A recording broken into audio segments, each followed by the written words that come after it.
Hello and welcome to The Point of Everything. Today on the show is God Knows, who released his debut solo album, A Future of the Past, on September 26th via Narolane.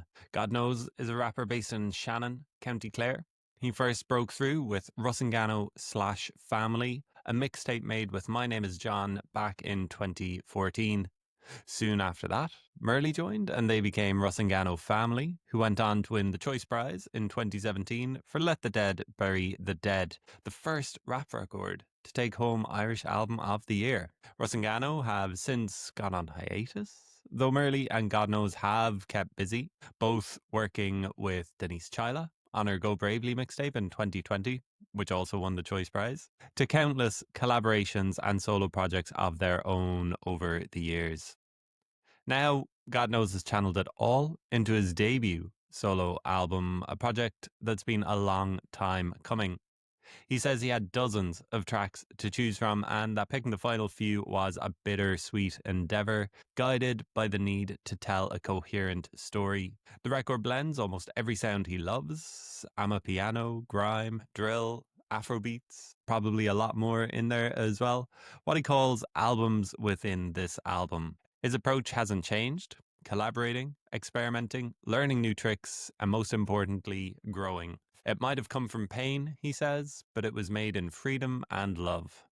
The album is indeed a real labour of love, shaped by influences from Zimbabwe, New York, Dublin, Shannon, West Africa, and beyond, a reflection of his wide creative reach.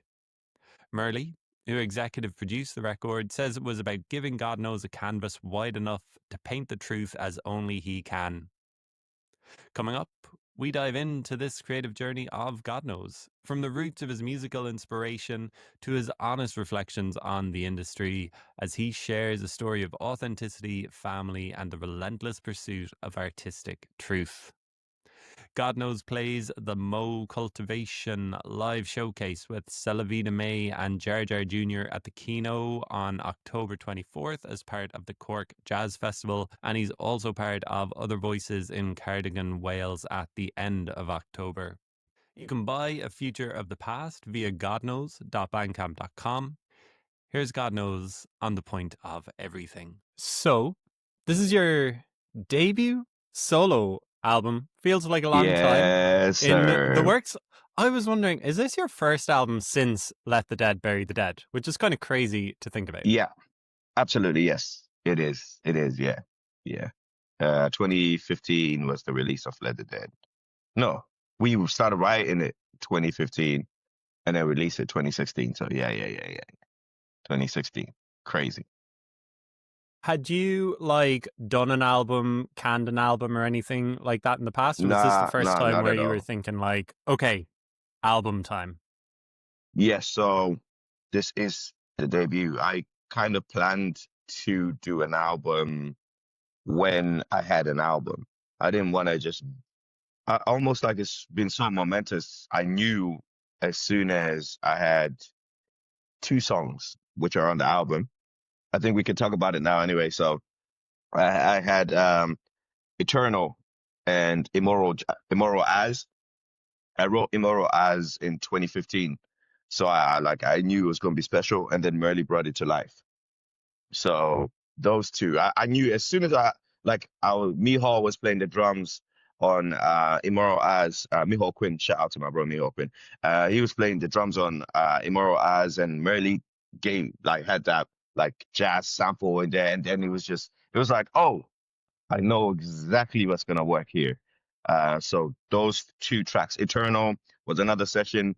Mihal brought his homie, shout out to James Sullivan, and he played that tune in the same session actually, funny enough. And when I recorded those two songs, I was like, yeah, there's either track one of the album or a very seminal track of the album as well. So I just didn't know how it would all come together. So, like, what was so good about those tracks that made you think, like, okay, here we go, this is going to be the album? I don't know. I think for me, truth. Anytime I'm saying something that I resonate with for the rest of my life, I'm like, yeah, I don't take back anything. You know what I mean? And I already trust the producers, otherwise I wouldn't want a vocal. So with the Murli sample, and then it just went together with the lyrics. And he had known anyway, he had made that track for me because he had lived with those lyrics with me as well. So yeah, those two tracks kind of gave me a feeling of like, this feels right. And also like, yeah, my gut instinct, just like, this feels right. I saw you in Cork. I had listened to the album maybe once, twice, or something. You asked me what I thought. I was put on the spot. But what I did, Yeah, I yeah, think yeah, I yeah. said something like, It it was was an honest album, yes. which I was kind of, I Mm. wasn't surprised by that. I was surprised by maybe the sounds of it. But the honesty, first of all, does really stand out on this record. But I guess you've always been an honest kind of a rapper, have you? Yeah, like I find it hard, but I'm from Clare, like southwest of Ireland, in a small first plant town of Ireland. Like, I just by the marshes, like I don't have too much to, if I lied, it just wouldn't make sense. Like if I said I got my Bentley, that's not making sense. Where am I driving my Bentley in the marshes? I don't know. Like it just I don't have like 32 or 38 special. Like you know what I mean? Much as I love West Side Gun and Conway and everyone, like I can't lie about my life.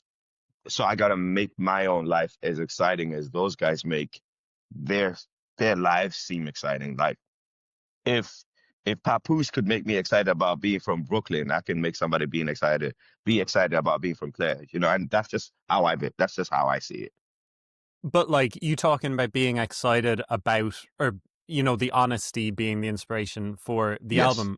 Yeah. Are there previous songs or stuff that you've done where you've been like, I wasn't as honest as I should have been in the music? Can you That's a great talk about question. that now? Maybe looking back on it.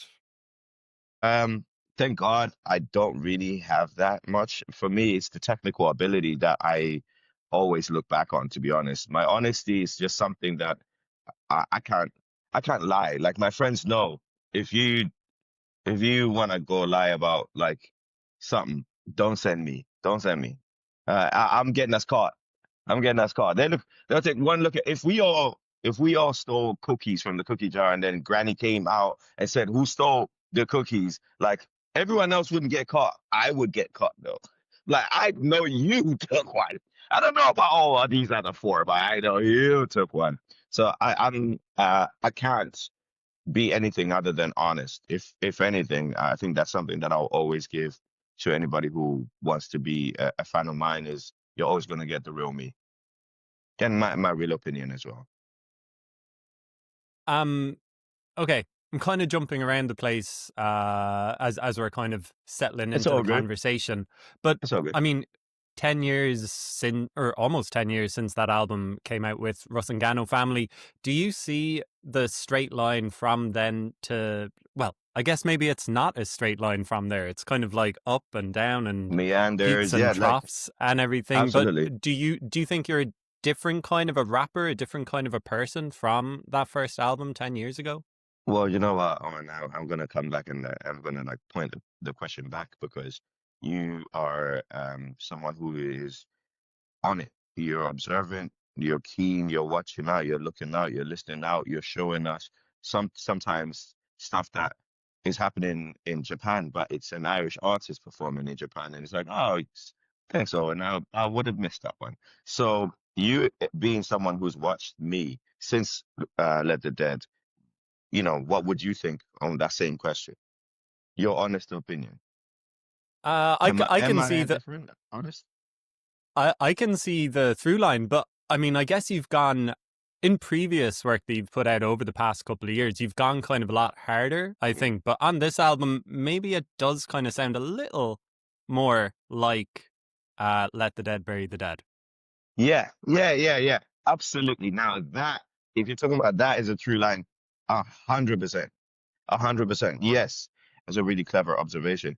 We are like from the Rusangano University. So I think it felt right to be as authentically me as possible. My EPs, when I do my EPs, I want to experiment. I want to do music that I can hear at the cookout. I want to do music that I can drive home to after a long day at work.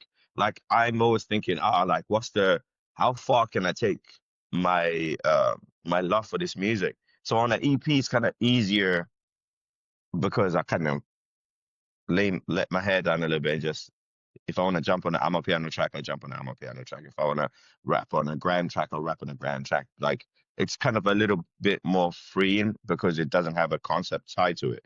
But when I have an idea and a concept in my head, I think it it's got to be right with the right producer. And Murli happened to be the right producer. And for me, he's been the anchor of it all. So the textures that he had are definitely from the school of Rusangano. That's where we came from, and we love being in Rusangano. Like that's not something that you just turn off. Like that's me. It's just me. It's I guess what people are hearing is kind of like a broader version of me. Those who from the last few years who like me from the more Amapiano, Afro beats and grime but then those who really know where the foundations, they'll be like, yes, I recognize that right there. And I hope yeah, like I hope he feeds you if you're a longtime fan or a new fan. I hope he feeds you, to be fair. Let's talk about Murli since you mentioned him. I think, is he executive producer on this record? You've got It's kind it's of different producers working on the album. Like oh you've no, got your brother. it's Murli. It's Murli. Oh, okay. 95, 90. Well, how can I say like 95% is Murli. Godwin produced one track on this one. It's been a while. Track number 3. That's my little brother. Oh, okay, Well, okay. but like he's my little brother, but like honestly, I didn't get that beat because he's my brother. I had to ask for it kindly because I don't like taking advantage of the fact that he's my brother. Like he's great. So I approach him as a great. You know what I mean? I approach him the same way I would approach if Murli had a hard beat and I didn't know who was going to. I would also say, "Yo, just wondering, like, what we saying? What we saying? Is this?" And thankfully, Godwin was like, "Yeah, that's all you, bro. Like, I was thinking about you when I made it." But with Murli, that's my brother. Like, so when he sent me tracks stemming from January 15th, and we just been playing ping pong ever since. You know what I mean? We might not be in the same country sometimes, even in the same county, but like every day he was sending me songs and I resonated. I could have resonated with other producers, but I just resonated with my brother more than anybody else. He knows my story and he knows the type of we grew up listening to the same producers. You know what I mean? Kanye, Pharrell, Swiss Beats, Timberland, you know what I mean? Like Alchemist. We grew up listening to the same DJ Premier, like everything that I liked, he liked. Like it was like, oh, I remember this Funk Flex freestyle. And then he would be like, yeah, the one with 50 Cent and G Unit. And like I didn't live in the same house, same county, same neighborhood, but we had the exact same experiences. We had the same experience with College Dropout. How he felt about College Dropout is how I felt about it. The first 5, 6, fine, whatever. Damn, first 10 Kanye albums. It's not even 5. First 10 Kanye albums, and then it all went mad from there. But we are from the same school of influence. So I knew whatever he was going to throw at me, I was going to catch it. I heard you talking on the Narolane podcast. You kind of talked about how you first met Murli and kind of how the friendship developed. I think you also said something along the lines of he helped explain to you that like this is your debut solo album. It's got to Yeah, be about you, even though yeah, you're someone who loves yeah, collaborations and loves yeah. working with people. And there's a lot of collaborators here. But how did he kind of talk to you about what the album should be? How did you kind of like come up with the plan together? Yeah, so the great thing is, for a while we just did music. We hadn't released anything in 2023. So it was just nice to just start writing again, you know what I mean? I actually have something that Merely sent me um that I would like to share with the people then. I remember him reminding me, I was I asked him a question last week about something. but we did a gig with Naive Ted, his last ever gig. Naive Ted did his last ever gig, and basically Lonnie Holly was on the bill as well. And when Lonnie Holly, legendary music artist, we were talking to him backstage, and he was like, "Yo, you need to do 100 tracks a year, or like." And we were like, "How does that happen? How do you do that?" And he's like, "Yeah, like it's easy. Just do five." He goes, he called it pieces of music. He said 5 pieces a day. He said you got to do 5 pieces a day, and that was at the end of 2023. And then January 15th, Murli started sending this music. I didn't equate it to the conversation we had at the end of the year with Lonnie. But when he sent it the other day, I was like, oh my gosh, like we did it. We actually did what like this man, like we said we would. When he said, you guys can do it, man, do it. And we're like, okay, do you know what? Bet we will do it. But I didn't know we would do it. We just started making music and we just had fun doing it. And at this point, I think I stopped counting how many songs I wrote at 73. Like we only had money to record around 50 or so. But like I've stopped counting. I'm even right now, if I'm inspired in 2 minutes, I'm gonna write another song. So it just started, you do it like that for the first while. But then when important songs come along, you just go, oh, this is a moment. So we would be texting, like if he sent me a beat, let's say it got to a point when we were really, really hot, it would be like he would send a song on Monday morning, and then I'll send him back the lyrics Monday evening. And then on Tuesday morning, he'll send me another tune, and then I'll send him lyrics maybe the next day. So we just were going like this.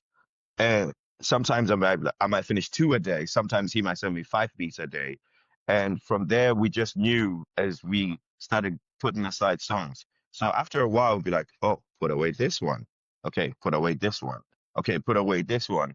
And all the while, me being me, uh, I would be like collaborating with like 5 rappers on the another one thing. And I'll be like, we should get this person on this remix. And so, fortunately, we have a whole bucket load of music, album tracks.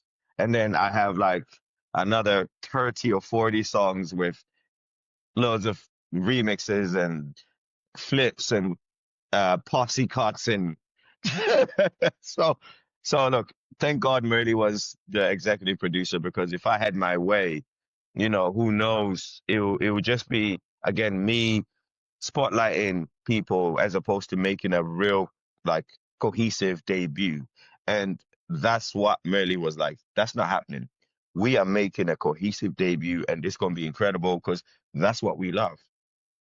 That's what we love. We love classic albums. Like that's who we are. We're body of work people. That's why I never did EP. Like EPs had to be EPs because it's not my body of work.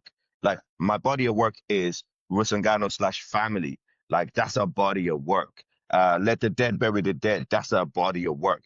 Go Bravely by Denise Schuyler. That's our body of work. Like that's who we are. Intangibles by Murli. That's a body of work. Even though two of them are mixtapes, but we like bodies, like pause, like we like bodies of work. Like it's gotta be that, or else we're not hitting the bar. Like Clips 10 out of 10. Like let God sort them out. GNX 10 out of 10. Good Kid, Mad City 10 out of 10. Like so that's I Blonde. Like I look up to those people. So I want to be in that pantheon, and if I'm not there yet, I'm gonna strive until I get there. It must just be inspiring to work with someone like that it sounds like you're almost driving each other on. Yeah, yeah, yeah, yeah. Facts. It was incredible, because when I first met Murli, he was producing, so he had already made.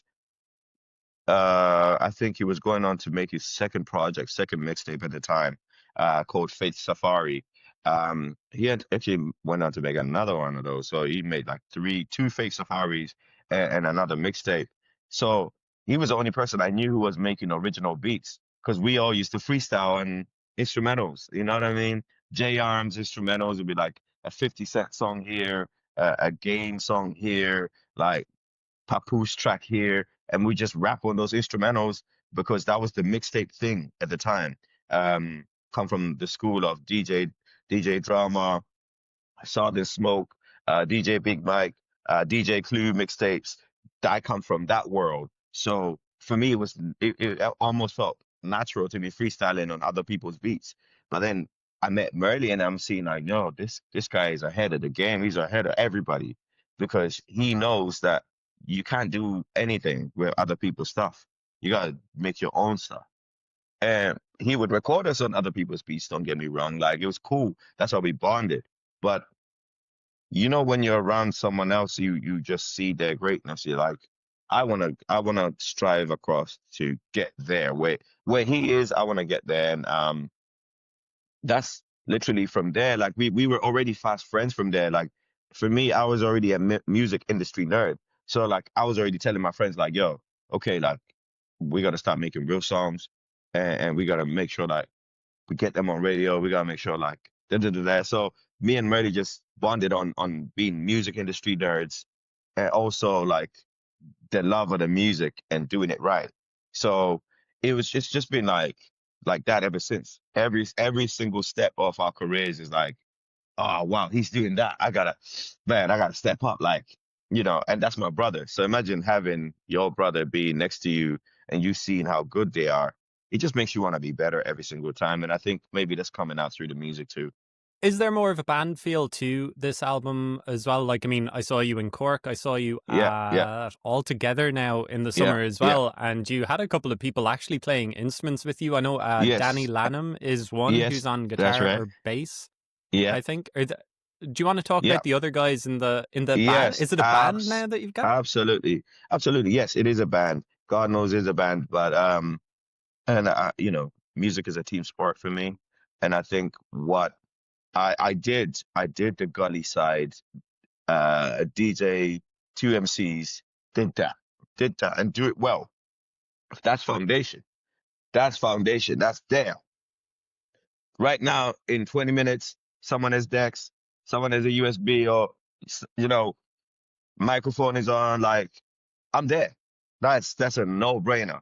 But at the same time, like I want to perform. I want to go as far as it can go.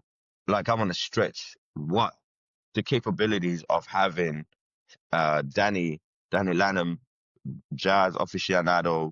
He's a true savant. He produced all of Jordan Kelly's Diaspora Green. He's one half of Diaspora Green. Like that's my guys. I trust him because again, we're from the same school of influence. We love the same things. So he brought his texture to it. And then we have Robbie Costello on sax. He's also another true music savant. He digs in the crates, but he's playing sax on this record. So, and then we have like some of our closest friends, Mihal Quinn, playing drums on Immoral Eyes, Tag Burn. Shout out to my broski Tig. He plays guitar on Eternal. But he's someone that just comes into different sessions and sprinkles his thing on it. And we just go back around the corner and start talking about Vibes Cartel. Like, just having people like that in the studio is inspiring because someone says one word in a conversation and it just sparks you and then it just keeps you going. So yeah, shout out to them. And elsewhere there's um my siblings are on the tracks as well. My brother, Dreddy, he's on It's Been a While. So that's my next single. That's the lead single of the album. There you go. There's some grind for you. I remember you were looking for Yeah, some yeah. grind. That's some grind for you. So Dreddy's your brother, is he? That's my little brother. Yeah, Wow, yeah. unbelievable voice he has. It's so He's deep. it's incredible. It's incredible. But he's man, like he's really good. Like he's so sick because how you gotta understand. We all been rapping together for a long time. He's my brother. At some point we all were a crew. We're a crew called Run the Max of Kindness at one point where we amalgamated every creative between Shannon and Limerick. We all like because we were inspired by all Future and what they were doing because it wasn't just about rapping. You'd have like graphic designer here. And we just had everybody in it. And Dreddy was one of those people. He always had his camera, brought his camera everywhere, was always getting MCs to spit on stuff, and he's a sick spitter himself. Like we're both as obsessed with music as each other. So, but we hadn't released anything together since 2013, I think, or yeah, 2013 or 2012. So it had been that long since I had worked with my brother Dreddy. Like life takes over, everybody becomes boys into men, and you know how it is. I was one of the foolish ones that kept going.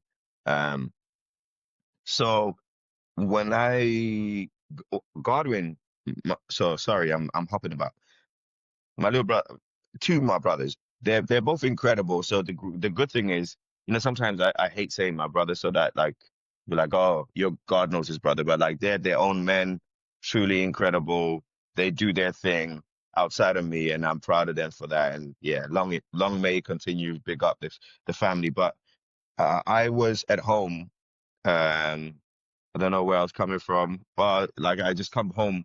Um, because I'm between Birmingham and Ireland. So I just come home from Birmingham, and I was I was I was gonna hang out with my broski. I was gonna hang out with Garin, and I walk into the conservatory outside, and broski is making this crazy beat. This thing is knocking. I'm like, boy. I'm like, whoever that's for, they're gonna love it. But I wish it was for me. But anyway, I ain't gonna say that. I was in there just, like food envy. Like I'm like, oh my days, that looks so good. No. And as soon as he's done, he was with my cousin Daryl, and they're both mobbing, they're vibing. I can see Daryl on the corner of my eye. He's just proud, like, yeah, he did that. And then I was like, yo, G, what's good? We hugged, caught up and whatever. And I was like, yo, fam, who's that? Who's that for? And he's like, bro, I was kind of hoping it would be for you, you know? Yeah, like, I hit the praise the Lord. And then, yeah, like, I was like, bro, this beat is so good, bro. And then my brother turned around and was like, yo, bro, you should call it It's Been a While. You should call it It's Been a While. And I was like, you know what? That sounds like an apt title. So then I was driving around with it. I was driving around listening to it. If you know me from local, I'm sorry. You heard me before you saw me. And my, bro, gone. I'm hitting the stank face. I'm like, who can I put on this track? Who's gonna add? Because I rap so wordy-gurdy. I don't want the person who's on the chorus to also be super wordy-gurdy the way I am. And it'll ruin the track. Like I need someone that's gonna make it punch. Like I don't know. I couldn't think of anyone else. Literally, I could not think of anyone else except for Dreddy. I was like, only one person loves grime the way I love grime. Like only one person will understand the nuances that go into this. Like, this is gonna be done right or not. Like, and I said it to him, let's say if I send it to him at 11 a.m., at quarter past, he had the chorus. Two of them. That's great. Two of them. Not one, two. And not only did he have the chorus written down, he wrote it down, did a voice note of the chorus, one a cappella and one with the beat. That I was like, bro, that was quick. 15 minutes. I was like, you know what? Like I'm keeping this chorus. And the other chorus was great too, but like it's just like, how quick do you work? And it's like that every time I work with my brother. Like and if you listen to Jordan Kelly's project, he's all over that as well. Like if you ask my peers in Limerick, they tell you right now Dreddy's on a tear. And I'm just glad that I was part of that. So that's how the track between like the family affair, Dreddy, Godwin, God knows, all on one track. It's called It's Been a While because Godwin is like, yo, you need to show them. He's like, it's been a while since you showed them. You show them. Show them what I know. Tell them what I show them what the world knows, but They just ain't know yet the right way. And I was like, okay, bro, you know what? I gotta do it. Your sister is on this album as well, is she? Well, that's right. That's right. Shout out to JoJo. So JoJo's on 18-inch War. So that's my little sister, man. It was my intention for this album was like it's gotta be me. And if you know me, I'm family oriented. Like if you know me, you're never gonna just ever see me alone. Like it's if I'm alone, it means that everybody else had prior engagements. But if you know me, then you know I'm either with my siblings, my brethren, like I'm mobbing. I'm always steady mobbing and I'm always with the gang. So I wanted it to feel authentic to who I am. So I was like, I want my childhood friends on this album and I want my family on this album because we all do music. Like so and we all do music authentically and wholeheartedly, even if it's like I can't devote full time to it. But like it's like Ab Liver on Inglorious on Clips. You know Ab Liver is gonna have a hard verse on a Clips album because that's family. I know Dreddy's always gonna have a hard verse on any God Knows album. And I know JoJo's gonna bring the best of her ability into this as well. But I didn't even know she could sing like that until we were in the studio, if I'm honest. I was kind of stunned. Does she make music or Yeah, yeah, do anything in music yet? yeah, she's in a reggae band called Ganzi. They're doing their thing. Shout out to Ganzi. Yeah, man, it's just awesome to see. I didn't know that that was all that was in there. Like this year's been a year of many revelations, and yeah, one of the revelations was when I was in that studio, and I was like, bro, that's you. Okay. It sounds like it's apt that you've got all your family on this record because it sounds like it was. I mean, just listening to what you told Niler Nine podcast, Mhm. it was kind of a little bit inspired by your uncle and the music he was making in Yes. Zimbabwe, Uh, and yes, seeing that's it right. in Connolly's of Lep. It was kind of almost two worlds colliding. Yeah, yeah, for sure. If you delve into this album, my family here in Ireland, that's I wanted to hold hands with my ancestors. That's the best way to put it.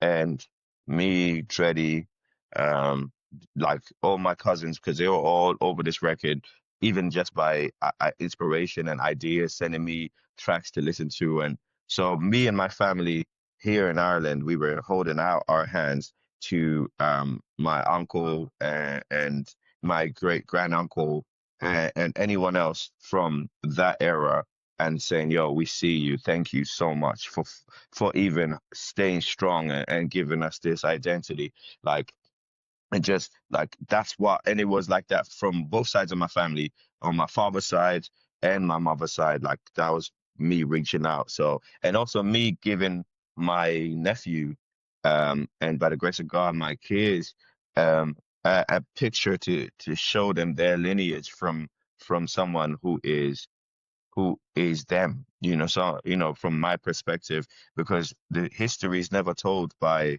the losers. You know what I mean? History is always told by whoever won that part of the thing. So there's nuances that I felt like needed to be told and needed to be celebrated the same way we celebrate stories that we hear.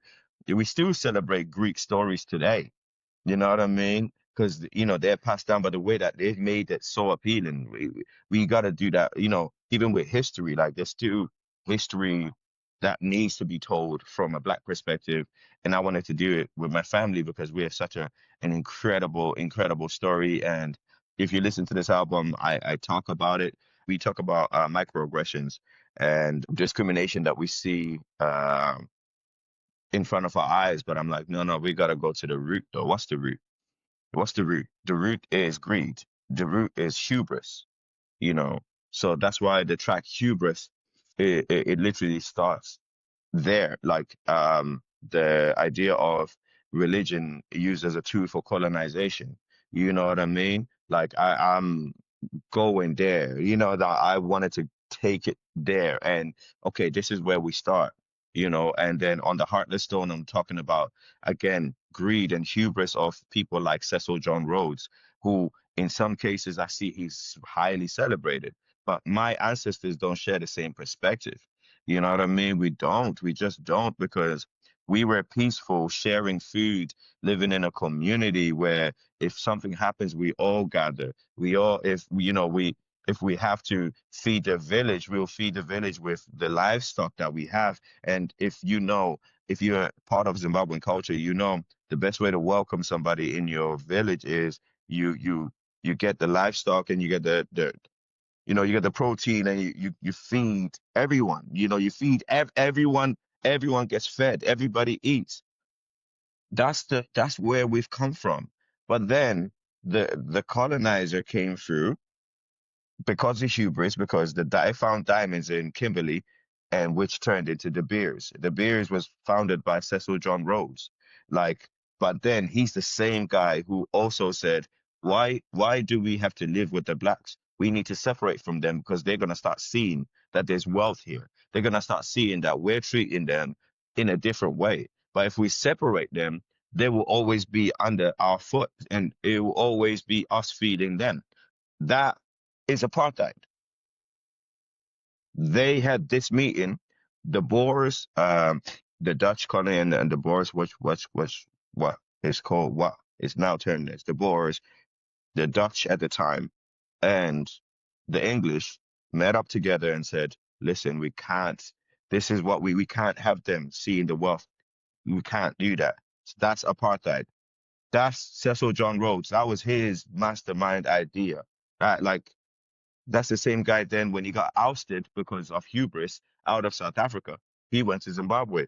He went back to the Queen and then said, "Listen, Queen, I found diamonds before here in Kimberley in South Africa.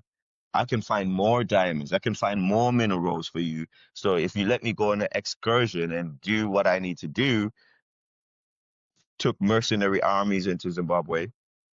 Mercenary armies are so commonplace, but at the time that was a new thing. You needed so much money to have mercenary army to go into a place. Mercenary armies went into Zimbabwe, and that's how they went in there. Couldn't find no diamonds, so he settled and said, "You know what?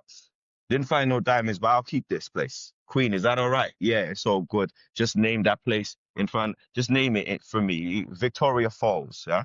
Victoria Falls. Same pipeline. Yo, name is Victoria Falls. We're even. Bring back whatever you got. Sort me out. We all good."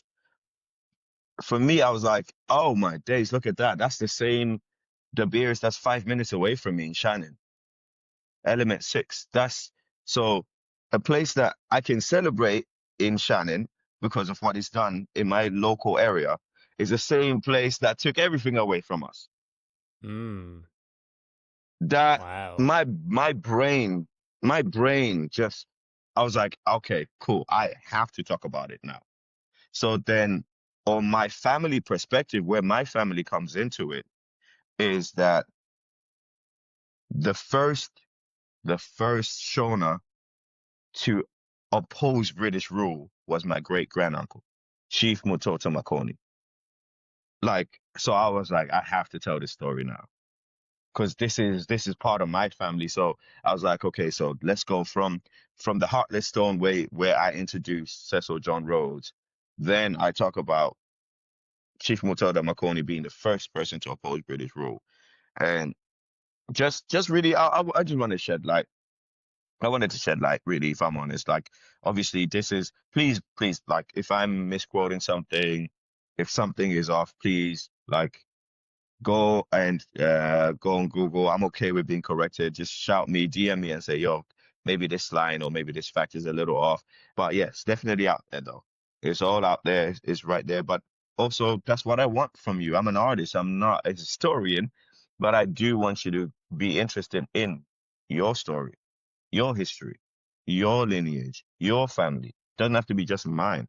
I want us all to have it because we're now just going, yeah, whatever they say is the truth. No, go find out. Go find out. I urge you.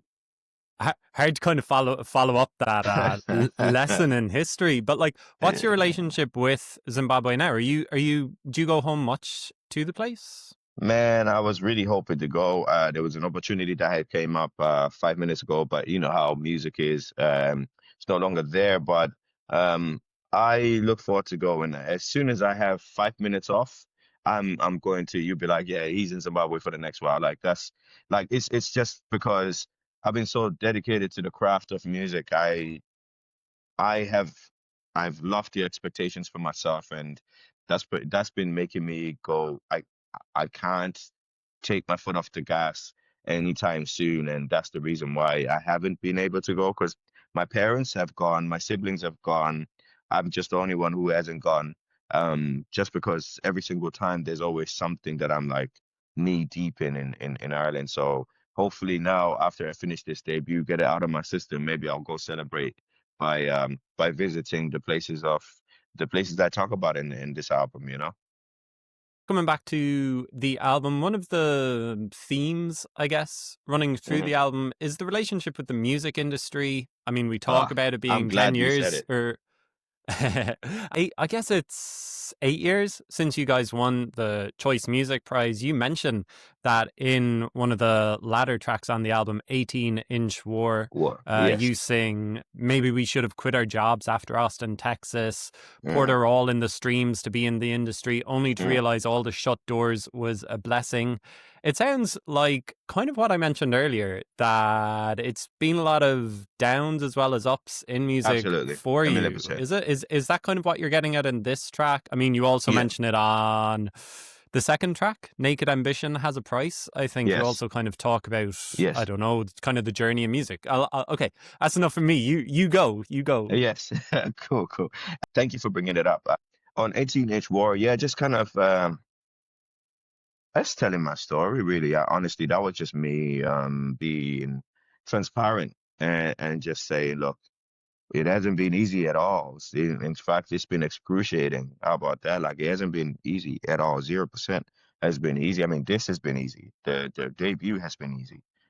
In fact, debut feels like when I was 23, 21, 22 with my best friends doing music because we just loved doing music and we would stay in the studio all times of the day and that's what it's felt like making the debut. But once you start having expectations of what you want to do and where you want to go, that's when it gets a bit difficult because now you're part of the industry, like you're part of this machine, and either this machine goes, yeah, let's go, and the magic and the industry meet together, and then you're gone. But because it is magic that we do. You know what I mean? I wish we were scientists, but like in most cases, it's all been magic. Some of my greatest moments were magic. It's not science. If it was science, bro, I'll tell you put this and that, this element, and you make a banger. But that's not how it works. It's magic. So we gotta just lay hold of just saying, hey, I'm all yours, Lord. If you're like me, a Christian, I'm like, Lord, I put my faith in you. This is gonna go. And then there's the industry side where you could pour so much money in and nothing comes out. So it's gambling really. Like you could put your life savings into this and nothing happens. Or you could be like Skepta with 85 pounds and make a video for That's Not Me. And then That's Not Me changes his whole career forever. But it was 85 British pounds that he made that video for. It's magic. You just don't know. So I think that aspect of it is like I'm just telling like this is what happened when we got here, and this is what happened when we got here, and this is what happened. So just almost like yeah, like I've been talking about my family and stuff, but what about my history? So this is my history, and these were some of my pitfalls. It's a reflecting track. Like maybe I'm just looking back. Maybe we should have quit our jobs then. Or maybe when Koji Radical texted us, we just should have said, forget this. Like, let's get up and go studio now. Like, let's do this. Like, you know, some of it's not regrets. I don't have any in terms of music because it's been incredible lessons, but it's just reflected to see like, yeah, like would that have changed anything? But hey, we're here now, and the debut's here, and it feels great. It feels momentous, and yeah, like that's why I wanted to kind of speak about the industry. Like I have more songs that go into that, but some of them might not have made the album. But like I definitely have been going in on certain topics and certain things that we go through as indie artists as well. Just I want to be transparent with the kids, man. Like yo, like. It's not that, like we see glitz and glamour. Like, no, man, I'm gonna tell you the truth. This is what it's actually like. But also, maybe through that, you can see the good in it too. That, hey, I'm just like you. I'm just hungry. The only difference between me and you is that I kept going. That's a guess, Bob. I like, yeah, you know what I mean? The only difference between me and you is that I kept going. Is it kind of regrets that you're getting at? Is it kind of disappointment that, Nah, yeah, what could have been? Or are you yeah, at a disappointment, good place with disappointment. it? Ah, man, bro, like, I I'm a can I can reflecting. tell you're at a good Yeah, place. yeah, Yeah. yeah. Nah. I'm a reflecting type of MC. Like, I prefer to reflect because I feel like it's more honest. Like, if I'm not reflecting, I might tell you, like, I don't write songs in the heat of the feelings because I'm an introspective rapper. So I try to, I don't trust what I'm saying when I'm feeling a heavy emotion. You know what I mean? If except for love, because there's so much about love. Read between the lines. You'd be like, oh, he's infatuated. That lad is not in love. He's infatuated. We know about love. That's one that we can always judge the hierarchy of it. But what about bitterness? Can you tell bitterness? Can you tell that rapper is a bitter person? Because what if they're flowering it?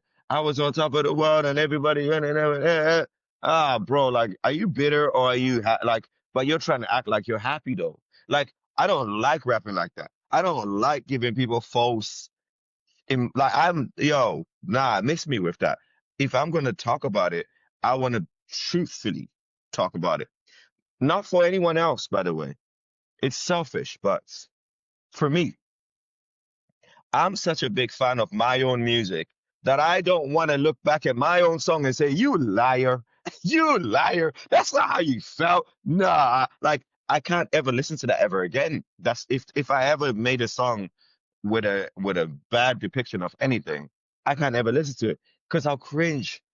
I'll be like, oh no. And I want to celebrate my music when I'm on stage. I want to always be like, yes, I meant it. It was like, the first opening line is like, one of my exes says she put a hex on me. Yeah, she did. Bro. You know what I mean? Like, anything I say on this record is actually true.